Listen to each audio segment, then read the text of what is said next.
My employer interviews the spouse of the candidate. During a one-on-one conversation with my manager, we discussed a unique aspect of our company's hiring process for leadership positions. She revealed that the executive team has a practice of inviting candidates and their spouses to dinner during the interview process.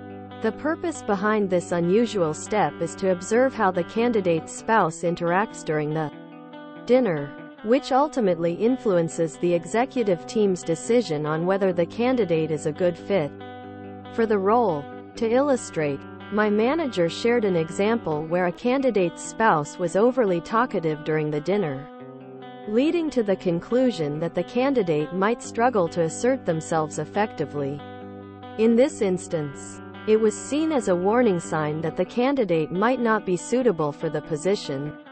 The words used were, "There was one candidate we dodged a bullet with." I sort of sat there in silence after my manager was done talking. I couldn't believe what I just heard. What if they aren't married? This is certainly in the list of dumb things in a long list of dumb management games.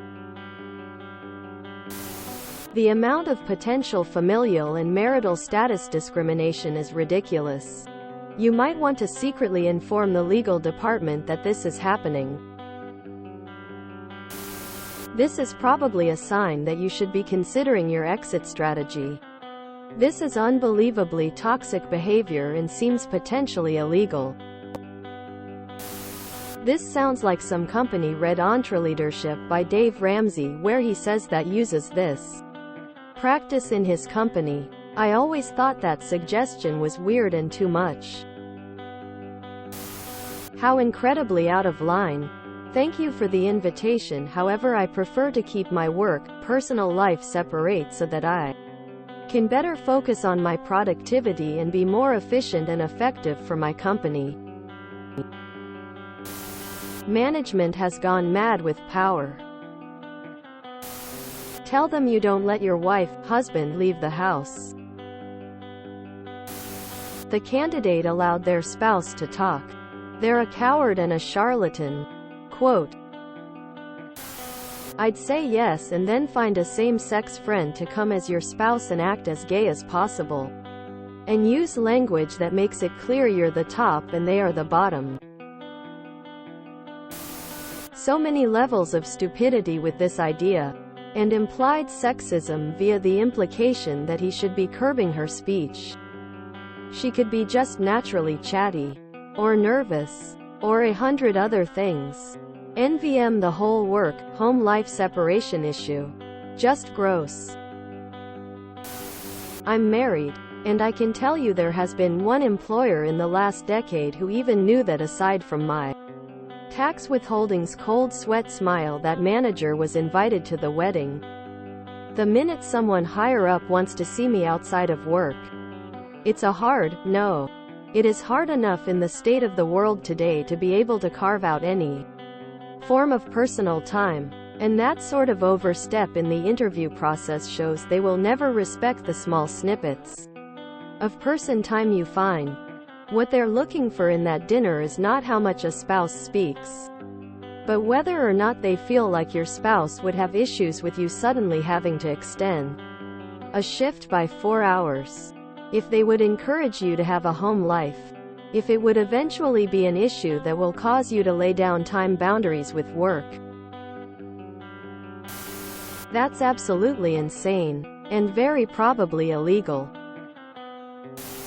That is cult-like. Run.